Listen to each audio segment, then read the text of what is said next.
Donc bonjour à tous, bienvenue pour ce nouveau numéro du Coin Recherche, aujourd'hui épisode 1G, donc toujours sur la saison 1, concernant la retrouvabilité de Jordan de certaines catégories, de modules sur des algèbres aimables. Alors jusqu'ici, je vous ai présenté ce qu'était l'algèbre des chemins et quelques propriétés liées à cette algèbre de chemin. Je vous ai parlé de ce que sont des représentations sur un carquois. Et puis je vous ai fait le lien entre les représentations et les modules. Donc je vous ai expliqué quelques termes. Déjà, donc, je vous ai expliqué ce que j'entendais par module. Les algèbres de chemin, c'est ce qui va me permettre maintenant de vous introduire un autre terme du titre qui est donc les algèbres aimables. Donc aujourd'hui, on va attaquer les algèbres aimables. Je vous ai parlé aussi entre deux, peut-être en petit aparté qui pourra être utile juste. Je vous ai parlé de ce que sont les catégories, juste pour qu'on comprenne un petit peu ce que ça veut dire, travailler avec une catégorie, etc. Mais bon, comme je vous l'ai dit, et je le répète, ces notions-là, je n'ai pas besoin de les connaître à fond, je vais juste les voir en surface, et vous verrez que dans les exemples que nous ferons à la fin, une fois qu'on aura fait un peu tout le tour, les catégories dont on parlera, ce sont des catégories qui sont assez simples à manipuler. D'accord ? Donc il n'y aura pas besoin de savoir beaucoup de choses, a priori, là-dessus, pour comprendre. Bref, alors pour les algèbres aimables, en fait, les algèbres aimables, ce sont des algèbres quotients assez particuliers de notre algèbre de chemin de départ. Alors quand je dis algèbre quotient, ça veut dire que je dois diviser, entre guillemets, mon algèbre de chemin par quelque chose. Et ce quelque chose, c'est un idéal. Pour pouvoir faire un quotient, il faut que je fasse une espèce de division, donc c'est-à-dire envoyer vers 0, d'une certaine manière, envoyer vers 0 des éléments d'un certain idéal. Ok ? Pour vous donner un petit exemple, si je prends l'ensemble des polynômes, à coefficient dans un corps K, disons, donc K crochet X, si je prends l'ensemble des polynômes et que je quotiente par tous les polynômes de degré plus grand ou égal à 1, ça on peut vérifier que c'est un idéal, vous allez vous retrouver juste avec le corps K, tout seul. Okay, et il y a d'autres types de quotients plus intéressants. Donc, remarque que ce quotient, je peux l'obtenir en évaluant tous les polynômes par A0. Okay, donc ça, c'est un cas particulier, parce que l'ensemble des polynômes, ça forme un anneau principal. Bon, bref, je dis ça en aparté, Donc voilà, vous voyez, et normalement, vous avez peut-être dû avoir l'occasion, pour ceux qui sont en deuxième année, d'avoir vu un petit peu ce que c'était des quotients, au sens de l'algèbre ou de l'anneau, là on peut le voir comme algèbre, l'algèbre donnée par les polynômes à coefficient dans K et divisé par l'idéal engendré par un certain polynôme. Vous en avez dû en voir, et notamment ceux qui ont peut-être travaillé un petit peu sur les codes correcteurs, des choses comme ça, c'est très lié à ce genre de choses. Bon, ici, je vais juste vous parler de quotients avec des idéaux un peu quelconques. Là on ne travaille pas avec l'algèbre des polynômes, on travaille avec l'algèbre des chemins, et vous allez voir ce qui va en être. Donc, dans un premier temps, il va falloir que je donne quelques propriétés sur l'idéal par lequel je vais quotienter. Et une propriété que je vais vous introduire maintenant, c'est le fait que l'idéal doit être admissible. Alors, comme d'habitude, remettons un petit peu le contexte, soit Q un carquois, donc Q0, Q1 ST, un quadruplé. Et comme d'habitude, on va le supposer fini et connexe. Donc fini, je rappelle que ça veut dire que l'ensemble des sommets et que l'ensemble des flèches sont finis. D'accord ? Et connexe, c'est vraiment au sens de graphe. Hein, d'accord ? Donc pour ceux qui ont déjà manipulé les graphes, c'est juste au sens de graphe, sinon c'est au sens des petits exemples que je vais vous donner. Ok. Donc, voilà mon carquois. Pour parler d'algèbre de chemin, il faut un corps, donc soit K un corps.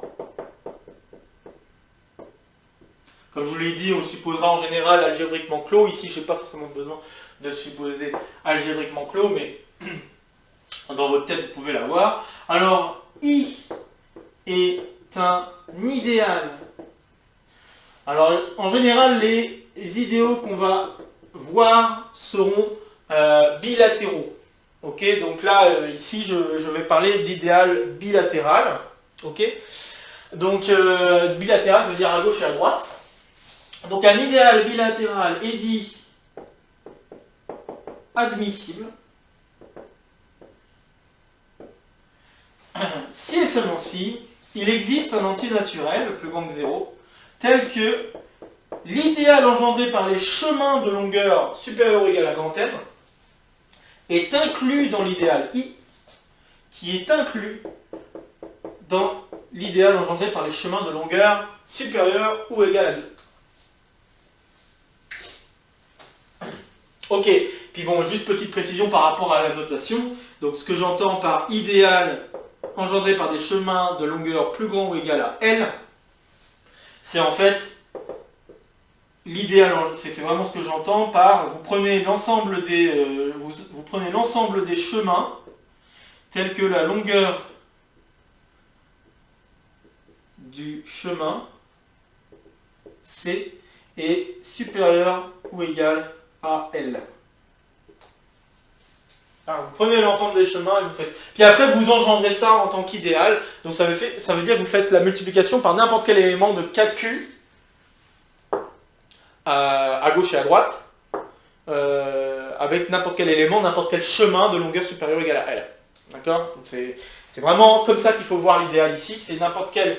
Vous prenez les chemins, tous les chemins de longueur supérieure ou égale à L, et vous multipliez ces chemins par n'importe quel élément de KQ. Okay, si vous voulez, vous engendrez ça d'abord comme K espace vectoriel, puis ensuite, vous multipliez ça par n'importe quel élément de KQ. Et vous voyez ce que ça donne. On peut vérifier, hein, c'est pas très difficile, c'est un petit exercice. Vous pouvez vérifier que ça c'est bien un idéal, et que c'est même bien un idéal bilatéral.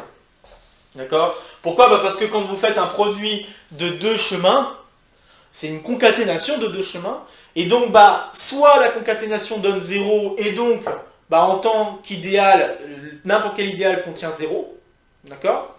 Et d'autre part, en tant qu'idéal, je ne vais pas dire en tant que... Pardon, je devrais la refaire, parce qu'il faut montrer que c'est un idéal, mais pour la refaire rapidement, c'est vous multipliez par 0. Donc le chemin KQ, l'algèbre KQ, il y a 0 dans l'algèbre KQ, donc vous pouvez multiplier n'importe quel chemin de longueur L par 0, donc il n'y a aucun problème. Et puis, ou alors une concaténation donne 0, donc voilà, il n'y a pas de problème.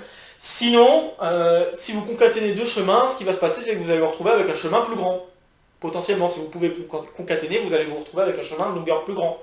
Donc c'est-à-dire que si vous travaillez avec un chemin de longueur L, et que vous concaténez avec un autre chemin, vous allez vous retrouver avec un chemin de longueur toujours plus grand que L, puisque ça sera de longueur plus grand. Ok? Donc, alors maintenant on va voir un petit peu en action ce que ça veut dire avoir un idéal admissible, et je vais vous proposer quelques exemples pour se familiariser un peu à la notion. Alors le premier exemple, pas trop méchant, de toute façon on va faire des exemples pas trop méchants, mais le premier exemple que je vous propose c'est le carquois suivant, donné par les sommets 1, 2, 3 et les flèches alpha, bêta, comme ci suit. Et puis je vous propose de regarder l'idéal nul. Juste 0. Est-ce que cet idéal, est bien admissible? La réponse est oui, cet idéal est admissible. Alors pourquoi il est admissible? C'est déjà assez clair, puisque c'est juste 0, que l'idéal est inclus dans KQ2. Ok? Et puis, si on regardait d'un petit peu plus près ce qu'est KQ3, vous faites l'idéal engendré par des chemins de longueur plus grand que 3. Ici, des chemins de longueur plus grand que 3, il n'y en a pas. Donc des chemins de longueur plus grand que 3, 0. Hein. Et donc, ça, c'est bien inclus dans I. Ok? Donc I est bien un idéal, c'est bien inclus parce que c'est carrément égal. D'accord? Donc vous avez bien que I est admissible. Ok. Un autre exemple, c'est si je prends I, qui est l'idéal engendré par le chemin le plus long ici, bêta alpha. Si vous prenez I comme étant cet idéal-là, est-ce que cet idéal est admissible? Et la réponse ici est encore oui. Pourquoi? Parce que si vous vous intéressez de plus près à ce qu'est KQ2, donc à quoi va ressembler l'algèbre des chemins engendrés par les chemins de longueur 2, bah, c'est exactement l'idéal en fait. Puisque le seul chemin de longueur 2 que vous avez, c'est bêta alpha, et si vous multipliez n'importe quel élément de l'algèbre KQ par bêta alpha, vous allez encore obtenir, enfin vous allez soit obtenir encore bêta alpha, soit vous allez obtenir 0. Donc bêta alpha, vous allez obtenir bêta alpha à condition que vous multipliez par E1 ou par E3 à gauche ou à droite. Okay, donc c'est... Donc voilà, donc là c'est clair qu'on a les inclusions, sachant que les inclusions ne sont pas strictes, hein. Vous pouvez avoir égalité, comme c'était déjà le cas ici. Ok. Un dernier petit exemple, si je prends l'idéal engendré par le chemin alpha, alors là l'idéal engendré par le chemin alpha, dans cet idéal vous allez trouver certes alpha, mais vous allez aussi trouver bêta alpha.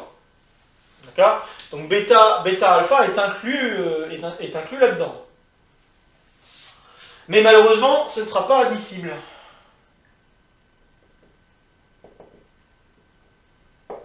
Parce que, je le mets ici, la remarque que je viens de faire, comme ça, juste pour que... Donc bêta alpha, il appartient là-dedans.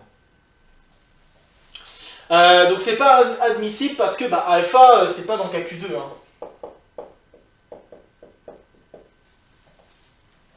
Donc, I n'est pas inclus dans KQ2. Ok, voilà quelques exemples sur ce carquois. On va changer de carquois et vous allez voir que suivant le carquois avec lequel on travaille, 0 peut ne pas être admissible. Alors l'exemple que je vais vous proposer va être le suivant, avec 2 sommets et 2 flèches. Je prends 1, 2. Disons ceci, alpha, bêta. Et donc, maintenant, essayez de voir par vous-même pourquoi l'idéal nul n'est pas admissible.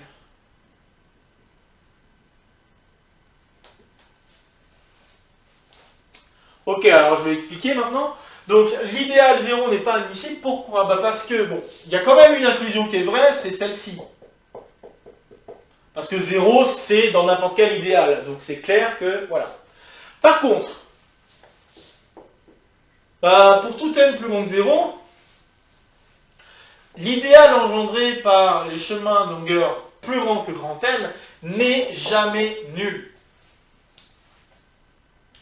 Et en l'occurrence, vous pouvez donner à chaque fois un chemin de longueur plus grand que n qui appartient à l'idéal. Et donc là, notamment, si je prends le chemin bêta alpha puissance grand N, alors quand j'écris ça, ça veut dire que je fais bêta alpha fois bêta alpha fois, etc., fois bêta alpha grand N fois. Si je regarde ce genre de truc, ça c'est bien dans KQN, parce que c'est un chemin de longueur même 2n, de grand N. Donc voilà, alors vous avez, là je vous ai donné un exemple, vous pourrez en faire plein d'autres, mais voilà un exemple d'un chemin plus grand que grand N qui est dans cet idéal, ce qui signifie que cet idéal n'est pas nul, et donc ça signifie que KQ supérieur ou égal à grand N n'est pas inclus dans I. Donc c'est pas un idéal admissible. Ok, alors par contre, si je prends I comme étant l'idéal engendré par bêta alpha, et lui il est admissible. Alors essayez de voir par vous-même pourquoi ça l'est, n'hésitez pas à faire une petite pause. Ok. Alors, I est admissible parce que, encore une fois, on peut vérifier assez facilement que I est inclus dans KQ supérieur ou égal à 2. Parce que tous les chemins que vous allez obtenir en multipliant ce chemin par un autre chemin de l'algèbre, vous allez vous retrouver avec des chemins de longueur plus grand que 2. Donc, et bêta alpha est déjà un chemin de longueur plus grand que 2. Donc ça c'est assez clair. Et puis maintenant, en fait je peux montrer que l'idéal est inclus dans l'idéal engendré par les chemins de longueur plus grand ou égal à 3. Alors pourquoi ? Parce que n'importe quel chemin de longueur 3, car n'importe quel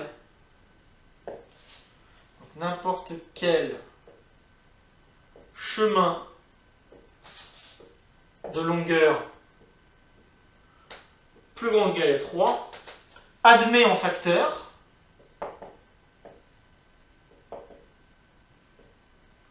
bêta alpha. Bah oui, hein, parce qu'un chemin de longueur plus grand ou égal à 3, si vous regardez un petit peu à quoi ça peut ressembler, bah, le chemin il commence soit par alpha, soit par bêta. S'il commence par alpha, vous faites un chemin de longueur plus grand que 3. Donc vous allez devoir écrire 2 flèches consécutives. Mais 2 flèches consécutives, vous n'avez pas trop le choix. Hein. À partir de 2, il n'y a qu'une seule flèche qui sort, c'est bêta. Puis après, à partir de 1, vous n'avez pas le choix encore, vous allez devoir suivre alpha si vous devez suivre une flèche. Ok ? Donc, et vous avez l'obligation de suivre une flèche parce qu'il faut que la longueur augmente. Vous devez avoir que la longueur augmente. Si vous multipliez par un chemin paresseux, je rappelle que ça revient à dire bah, soit ça vaut 0, soit vous allez retrouver le chemin que vous avez de départ. Donc si j'avais pris alpha fois E2 dans le bon sens, donc E2 fois alpha, vous allez obtenir alpha.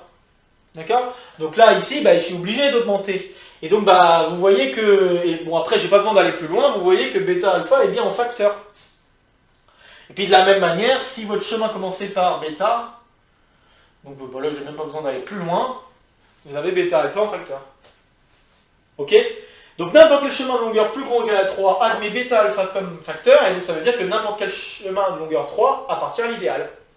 Donc, n'importe quel chemin de longueur plus grand ou égal à 3 appartient à l'idéal. Donc, ça veut bien dire que KQ3 est inclus dans I. Donc, I est bien admissible. Pas de problème. Un autre petit exemple, qui découle un peu de celui que je viens de donner. Parce que bon, bah pour l'instant, je vous ai donné des idéaux qui sont engendrés par des chemins de longueur 2. Vous allez comprendre très vite par la suite pourquoi je ne fais que des idéaux comme ça.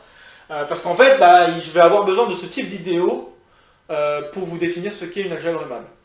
Mais on peut très bien avoir un idéal un peu différent. Donc si je proposais de faire un idéal engendré par ce chemin-là, ok, ben là cet idéal il est aussi admissible. Il est aussi admissible parce que bah, I, il est toujours inclus dans KQ2. Parce que ça, c'est un chemin de longueur 5, et un chemin de longueur 5, c'est inclus dans KQ2, hein, c'est un chemin plus long que 2. Et bah, il est inclus dans KQ6, exactement, par le même argument que ce que j'ai sorti pour KQ3. Parce que si vous prenez un chemin de longueur 6, soit votre chemin commence par bêta, bon je vais faire le cas difficile d'abord, soit votre chemin commence par bêta, et dans ce cas-là, vous allez écrire alpha, bêta, alpha, bêta, alpha, et le reste, peu importe, vous allez obtenir donc le facteur correspondant à ce mot, ou alors bah, votre mot commençait par alpha, et dans ce cas-là, vous allez obtenir le facteur au bout d'un chemin de longueur 5. Donc voilà, donc n'importe quel chemin de longueur 6 admet bien ce mot-là, ce chemin-là comme facteur. Ok, donc voilà, ça montre bien que c'est admissible et que celui-ci n'est pas engendré par un chemin de longueur 2. On peut très bien avoir le droit à autre chose. D'accord, c'est pas interdit pour un idéal admissible. Bon, et puis un dernier petit exemple, un peu moins facile. Si je propose, hop, de travailler avec ce carquois-là, et que je propose l'idéal engendré par... Alors, un idéal, pour l'instant, je vous ai fait tous engendrer par un seul élément de l'algèbre. Rien ne m'empêche d'engendrer un idéal à partir d'une expression, d'une égalité, de quelque chose comme ça. Parce que bon, un idéal, je peux très bien, par la suite, dire que voilà, je veux qu'il y ait une espèce d'identification. Quand je vais faire un quotient, c'est ce qui va se passer. Bon, alors ici, je pourrais très bien dire... Pensez à l'exemple que j'avais fait aussi, et je vais peut-être le refaire, ça peut être un bon... je ne sais pas si c'est un bon truc, mais pensez peut-être à l'exemple que j'avais fait pour essayer de retrouver XY. Hein, donc si vous repensez à cet exemple-là, j'avais quotienté mon algèbre par alpha bêta moins bêta alpha. D'accord? Donc rien ne m'empêche de faire un quotient qui ne prend pas juste un élément, juste un chemin. D'accord? Je peux juste prendre carrément un élément donné, un élément de l'algèbre de chemin donné par une expression. Ok? En disant qu'en faisant ce quotient, je veux identifier les deux choses. Mais, bref, vous allez comprendre très vite ce que ça veut dire quotient grâce un peu à cette idée-là, mais Je vais peut-être pas venir sur cet exemple-là. Mais si je prends cet exemple-là, alors donc je veux faire bêta, alpha, moins gamma. De toute façon, de cet exemple-là, vous allez comprendre pourquoi l'autre exemple que j'ai donné ici n'est pas admissible. Parce que ici, là, en effet, I n'est pas admissible. Donc n'est pas admissible. Et en fait, cet idéal n'est pas admissible tout simplement parce que I n'est pas inclus dans KQ2. Enfin, oui, I n'est pas inclus dans KQ2.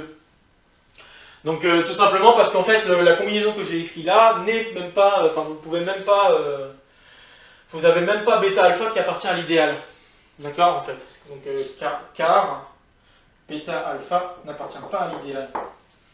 Alors c'est peut-être pas facile à avoir comme ça, mais en fait, si vous multipliez par n'importe quelle flèche la combinaison que je viens d'écrire là, vous obtenez 0. Donc déjà, donc K.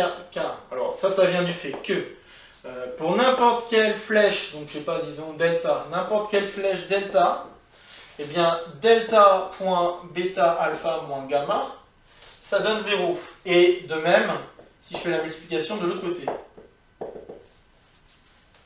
Ok. Si ensuite je fais E2.bêta alpha moins gamma, donc là ça veut dire qu'il faut connaître un peu plus la structure de l'idéal. Hein.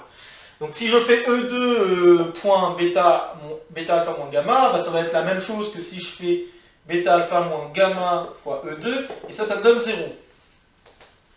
Et puis, bah, si je fais E3 fois bêta alpha moins gamma, et bien là, E3, bah, vous voyez que les deux chemins finissent en 3. Et les deux chemins, j'insiste, hein, donc les deux chemins finissent en 3, et comme les deux chemins finissent en 3, bah là vous vous retrouvez avec bêta alpha moins gamma. Et puis E1, si vous faites la même chose avec E1 mais de l'autre côté, fois E1, bah là vous allez encore une fois retrouver bêta alpha moins gamma. D'accord? Et bêta alpha, donc vous voyez que peu importe la multiplication que vous faites, l'idéal que je viens de vous donner, en fait, peut s'écrire comme espace vectoriel, K espace vectoriel, engendré par juste cette expression-là. Et cet élément-là, donc bon là, j'ai pas écrit d'autres multiplications, mais il y a aussi les autres multiplications comme bêta alpha moins gamma fois E3, qui donne 0, et E1 fois bêta alpha moins gamma, qui donne aussi 0. Ok ? Et voilà, j'ai fait toutes les multiplications que j'aurais pu faire, que je peux faire dans ce carquois. Donc ça veut dire bien, ça veut bien dire que l'idéal, ça ne peut être que l'espace vectoriel engendré par cette chose-là. Et bah, évidemment, bêta alpha moins gamma, c'est différent de bêta alpha.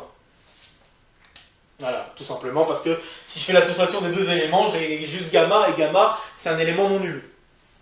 Donc c'est mort, c'est mort. Donc cet idéal n'est pas admissible. Ok? Et donc, par un raisonnement un peu analogue, l'exemple que je vous ai donné ici, là, donc je vais peut-être le redessiner quand même finalement. Donc si je reprends cet exemple-là avec alpha, bêta, eh bien l'idéal donné par alpha, bêta moins bêta, alpha n'est pas admissible non plus.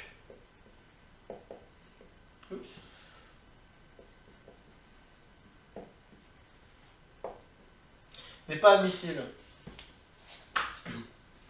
Et je pense qu'on peut mettre en avant que, par exemple, alpha bêta n'est pas dans l'idéal.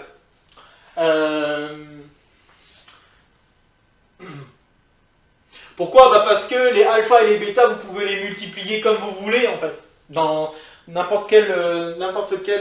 vous pouvez... En fait, peu importe par quoi vous allez multiplier ce truc-là, peu importe par quoi vous allez multiplier, ça ne donnera jamais un truc nul.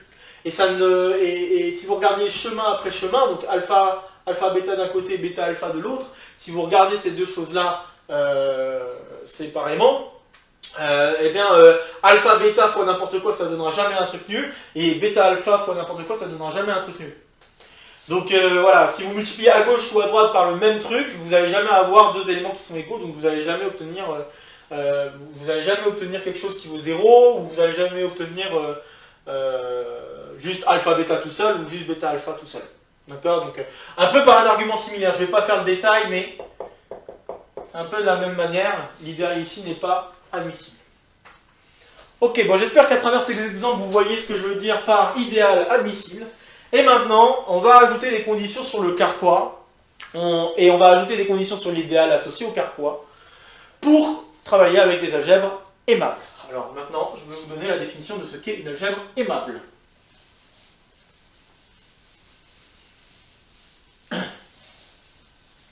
Donc j'ai toujours Q, un carquois, fini, etc.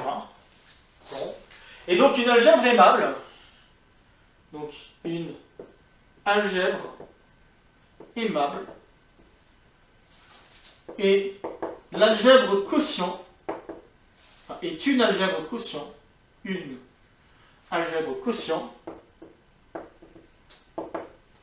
qui s'écrit donc KQ divisé par I, tel que, eh bien là, on va avoir d'abord des conditions sur le carquois. Sur le carquois, ce que vous avez, c'est que pour n'importe quel sommet, le nombre de flèches alpha dans Q1 tel que S de alpha, donc tel que la source de cette flèche est égale au sommet Q, et bien ça c'est plus petit ou égal à 2. Et le nombre de flèches, un peu de la même manière, qui ont pour but Q, c'est aussi inférieur ou égal à 2. Autrement dit, schématiquement, les carquois que nous allons devoir regarder, ce sont des carquois où il y a au plus 2 flèches entrantes et au plus 2 flèches sortantes, en n'importe quel sommet Q. Ok? Alors bien sûr, rien n'empêche, absolument rien n'empêche, d'avoir par exemple ça. Ok? Donc vous pouvez très bien avoir ce genre de configuration, et là vous avez bien au plus 2 flèches entrantes, qui sont ces 2 flèches-là, et au plus 2 flèches sortantes, deux flèches entrantes, ah non j'ai mal dessiné là je crois. Ouais j'ai mal dessiné, donc pardon, il faut que je mette une sortante ici. Voilà. Vous avez au plus 2 flèches entrantes, qui sont celle-là et la boucle, et vous avez au plus 2 flèches sortantes, qui est la boucle et celle du dessus. Ok, donc rien n'empêche. Bref, donc vous avez ça, et c'est la seule condition qu'il y a sur le carquois, qui est assez forte, vous remarquerez. Et sur l'idéal, eh bien il faut déjà que I soit admissible. Et eh ben, on va avoir quelques conditions. Alors, il faut que I soit admissible. Oui, on va avoir quelques conditions. Bon, je vais écrire ça comme ça. On va avoir quelques conditions. La première, c'est que I est engendré par des chemins de longueur 2. Donc, I est engendré par des chemins de longueur 2.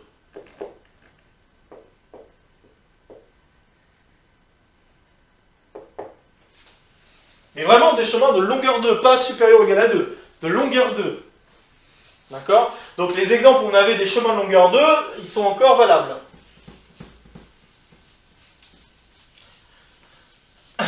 Et de plus, on va avoir les conditions suivantes. Alors je vais les dessiner au lieu de faire des phrases. Je vais juste les dessiner. J'ai enlevé l'exemple. Je vais juste les dessiner pour que vous voyez bien ce que je veux dire pour chacune des conditions. Je vais écrire ça comme ça. Et, deux points. Première condition. Si vous avez en un sommet une flèche entrante et 2 flèches sortantes, vous avez alpha, puis disons ici bêta, gamma. Ok? Si vous avez ce genre de condition, alors il faut qu'il y ait alpha, bêta. Oups. Alors il faut qu'il y ait alpha, bêta, enfin bêta, alpha, pardon, il faut que je le mette dans le bon sens. Il faut qu'il y ait soit bêta, alpha qui n'est pas dans I, et alpha et gamma, alpha qui est dans I, ou l'inverse. Donc c'est-à-dire bêta, alpha dans I, et gamma, alpha qui n'est pas dans I.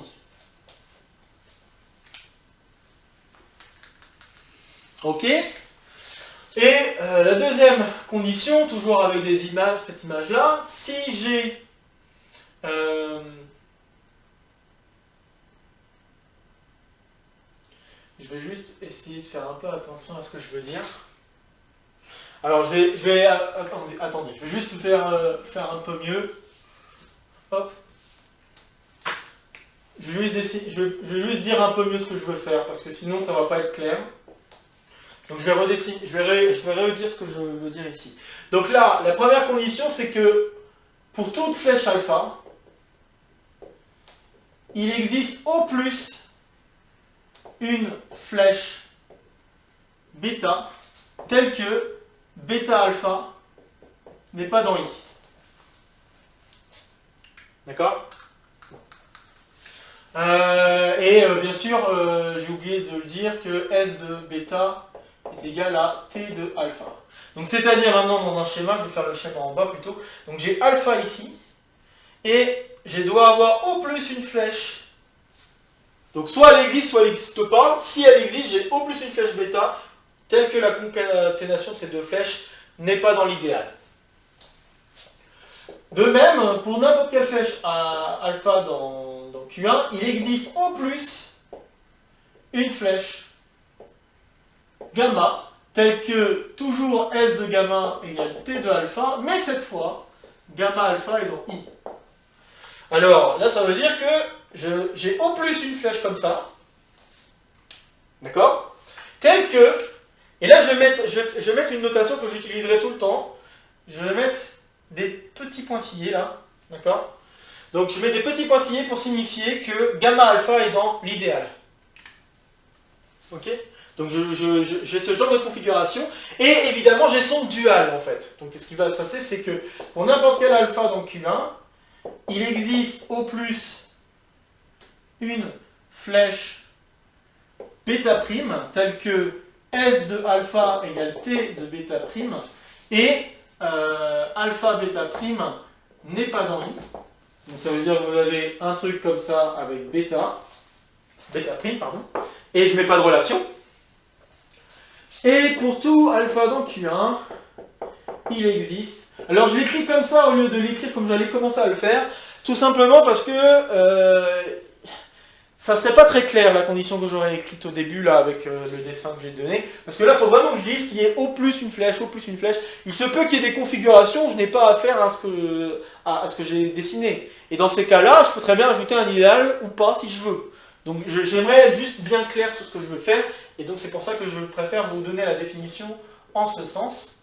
Donc, vous avez au plus une flèche gamma, S de alpha égale T de gamma prime, tel que alpha gamma prime est dans I. Donc là, ça veut dire que vous avez une flèche gamma prime comme ça, avec une relation. Voilà, voilà à quoi peuvent ressembler donc les algèbres aimables. Donc les algèbres aimables avec l'idéal avec lequel on travaillera. Donc je vais juste reprendre les exemples que j'ai donnés tout à l'heure. Hop. Donc j'efface pour juste dessiner les exemples.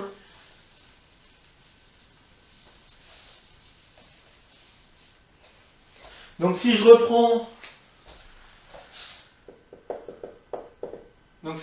le carquois 1, 2, 3 comme ça avec alpha, bêta, on a vu que l'idéal nul était admissible.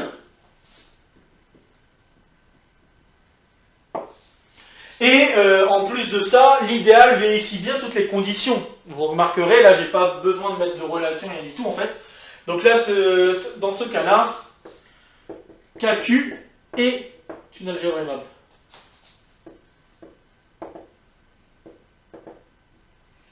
Là, il n'y a rien de particulier à dire, juste prendre l'algèbre des chemins là-dessus, sur ce carquois, et ça marche.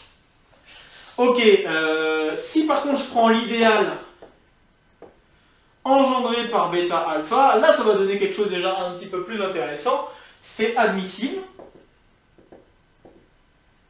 Ok? Et en plus de ça, ça vérifie bien toutes les conditions, encore une fois, hein, vous pouvez vérifier. Donc là, ce qui va se passer, si je devais dessiner à nouveau le carquois avec le même genre d'idée, hein, donc j'ai 1, 2, 3, alpha, bêta, et cette fois-ci, je dessinerai mon petit truc en pointillé ici. pour dire que les deux flèches sont en relation. Et vous voyez bien que ça vérifie, encore une fois, les conditions qu'il faut pour être aimable, notamment toutes ces conditions-là. Et vous avez toujours au plus deux flèches entrantes, au plus deux flèches sortantes en chaque sommet. Donc tout va bien. L'algèbre KQ quotientée par bêta alpha est aimable. Et là, dans cette algèbre-là, bêta alpha égale 0. Hein. Ça revient à la même chose que de dire que bêta alpha, la composée entre les deux flèches, vaut 0. Ok, si je reprends maintenant le carquois avec le cycle, donc alpha, bêta. Donc l'idéal nul, on avait vu qu'il n'était pas admissible. Par contre, l'idéal engendré par bêta alpha, ça marchait encore. D'accord? Donc si je vois ce qui se passe, hop, ce qui va se passer, c'est que j'ai ça. Oui, bêta alpha. Donc ce qui va se passer, c'est que j'ai une relation ici, mais j'ai pas de relation ici. Et dans ce cas-là, bah, j'ai encore une fois une algèbre aimable. Donc là, encore une fois, ça marche. Hein. Aimable. D'accord? Si maintenant je reprends l'autre exemple qui était admissible, alpha, bêta, bah là ça marche pas. Ça marche pas parce que cet idéal n'est pas engendré par des chemins longueur 2. Donc n'est pas engendré par les chemins longueur 2.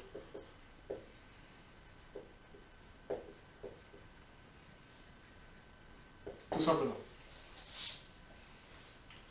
Ok, et puis il y a d'autres, il y a un autre carquois qu'on avait peut-être croisé, je crois, quand on parlait des représentations. Et je vais le dessiner.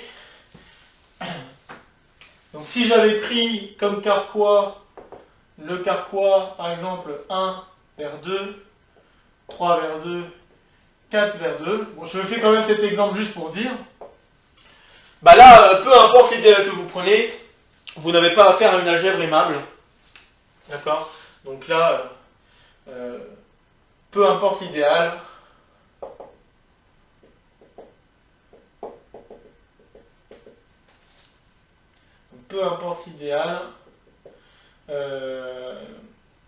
donc là, peu importe l'idéal, l'algèbre, l'idéal I, l'algèbre KQ, quotient par I, n'est pas aimable.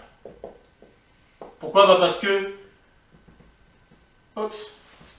n'est pas aimable. Pourquoi? Bah parce que vous voyez que vous avez 3 flèches qui entrent en 2, et ça c'est interdit par les conditions d'avoir un algèbre aimable.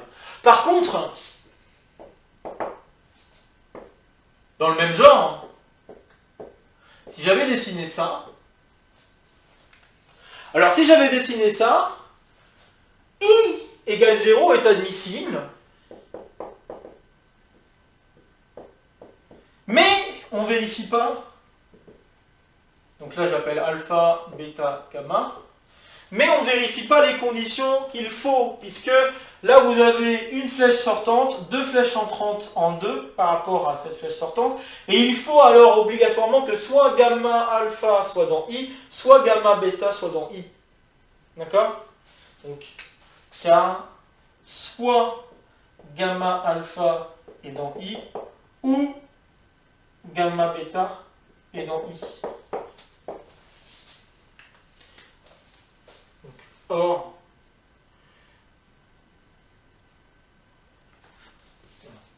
donc c'est admissible. Or, pour avoir une algèbre aimable,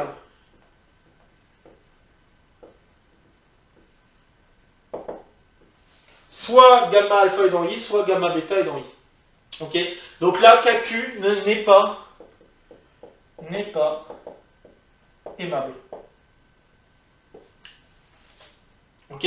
Par contre, bah, si je quotiente, hein, donc si je regarde 1, 2, 3, 4, alpha, bêta, gamma, si par contre je propose l'algèbre donnée par ça, avec comme idéal l'idéal engendré par gamma bêta, là ça va marcher. Et si je regarde, parce que bon, c'est pas le même algèbre, si je regarde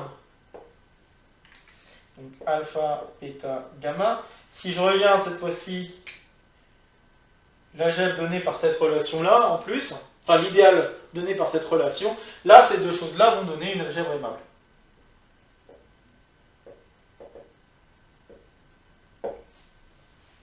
Voilà. Donc par la suite, et je vais m'arrêter là, juste une question de notation pour la suite, parce que je vous raconterai, ou juste petit vocabulaire.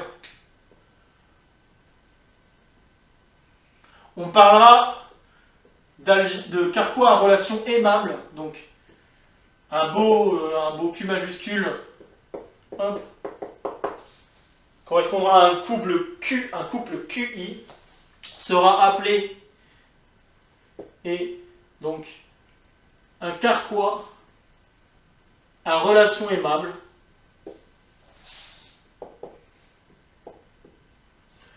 à relation aimable. À défaut, il m'arrivera de parler de Carquois aimable, pour aller plus rapide, enfin pour en parler plus rapidement. Mais voilà, Carquois à relation aimable. Donc si et seulement si, KQ sur I est une algèbre aimable.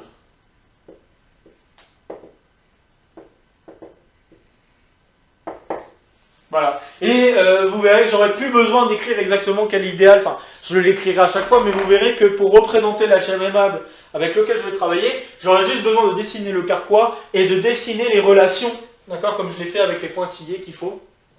Si je vous dessine ça, bah, j'aurai à chaque fois une algèbre aimable, ok. Je veux juste vous faire donc deux petites choses avant d'avoir vraiment terminé. La première, c'est que vous remarquerez que n'importe quelle algèbre aimable, sous ces conditions que j'ai posées, que le Carquois est fini, etc., eh bien ça donne une algèbre qui va être de dimension finie. D'accord, de dimension finie par rapport au corps K. Parce que je vous rappelle que KQ, ça peut être vu comme un K espace vectoriel, et engendré par tous les chemins possibles du Carquois. Et donc si on le voit comme ça, eh bien KQ quotienté par I, vous enlevez des chemins. D'accord ? Et je vous ai fait remarquer tout à l'heure que l'idéal ne peut pas être nul si vous avez un cycle. D'accord ? Or, c'est le seul moyen pour qu'on ait une algèbre de dimension infinie. Dans le cadre où le nombre de flèches est fini, le nombre de sommets est fini, c'est le seul moyen pour que la dimension de l'espace vectoriel donné par KQ soit finie, soit infinie. C'est le seul moyen. Donc vous voyez que... Et en fait, on peut faire un argument plus général en remarquant que si le Carquois contient un cycle, et si on n'a pas un idéal qui tue ce cycle, eh bien l'idéal n'est pas admissible. Et donc bah, ça signifie, donc ça va impliquer que les algèbres aimables sont toutes de dimension finie par rapport au corps K. Si on voit ça comme un K espace vectoriel. Voilà, donc c'est la première remarque. Et la deuxième chose que je vais vous lancer, c'est maintenant la question que je peux vous poser, c'est quelles sont les représentations d'une telle algèbre ?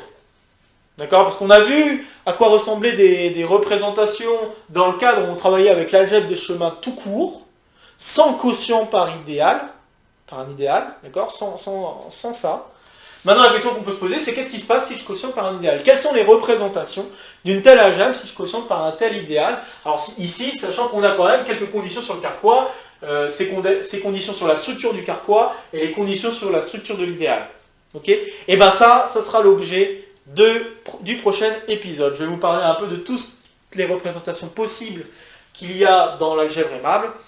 Et évidemment, les représentations d'une algèbre aimable, c'est associé au module sur l'algèbre aimable.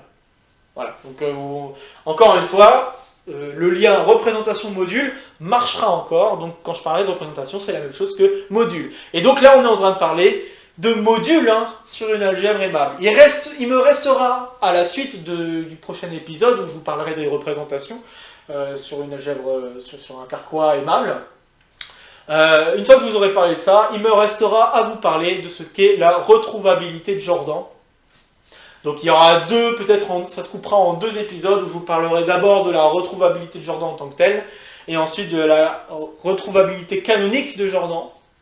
Et puis je pense que je ferai encore un autre épisode pour vous parler un peu des résultats donc d'une catégorie particulière, et puis donner quelques petits résultats qui existaient. Et ensuite, je terminerai vraiment par un autre épisode où je récapitule tout. Je pourrais vous faire une petite vidéo avec des diapos. Je pense que je vais faire comme ça. Donc il me reste combien d'épisodes si je dis ça? Il me reste donc les représentations, il me reste ce qu'est la retrouvabilité de Jordan et la canonique retrouvabilité de Jordan. Il faut peut-être que je fasse un épisode en vous parlant des catégories que je regarde en particulier, puisque pour certaines catégories, il faut que je vous parle de quelles sont les catégories que je regarde. Donc 4 épisodes, et enfin je pense que je ferai un 5e épisode où, et ça sera je pense le dernier épisode, où je vous parlerai je le ferai, ça sera en 1 heure, et je vous ferai une présentation avec des diaporamas, un peu de la même manière que ce que je ferai en séminaire de recherche. Donc vous verrez un peu à quoi ressemble une représentation en séminaire de recherche. Ça permettra de conclure tout ce que j'ai pu vous présenter jusque-là, et vous allez pouvoir revoir tout ce qui a été dit, et si normalement vous avez à peu près compris ce que j'ai pu expliquer sur tous ces précédents épisodes, vous allez voir que le diaporama en fait représente exactement tout ce que j'ai dit, et normalement vous devriez pouvoir suivre ce que j'aurai à dire sans mal, sauf une fois que j'arriverai au résultat. Donc évidemment, une fois que j'arriverai au résultat, là, ça va être peut-être un petit peu plus technique, mais à part ça, normalement, vous aurez beaucoup moins de difficultés à suivre ce que j'aurai à vous présenter.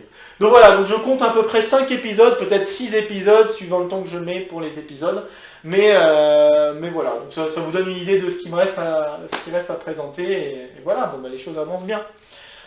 Ok, j'ai pris beaucoup de temps, désolé, encore une fois, je m'en doutais qu'il y a des épisodes qui allaient être plus longs que d'autres, et évidemment, cet épisode, je m'en doutais qu'il allait être un peu long, parce qu'il a fallu vous présenter ce que c'était, et vous faire pas mal d'exemples, donc après, ça dépend de l'aisance de chacun, s'il y en a qui ont assez bien compris, ils peuvent passer un peu les exemples, ceux qui ont du mal à comprendre, ils ont besoin de ces exemples pour mieux comprendre.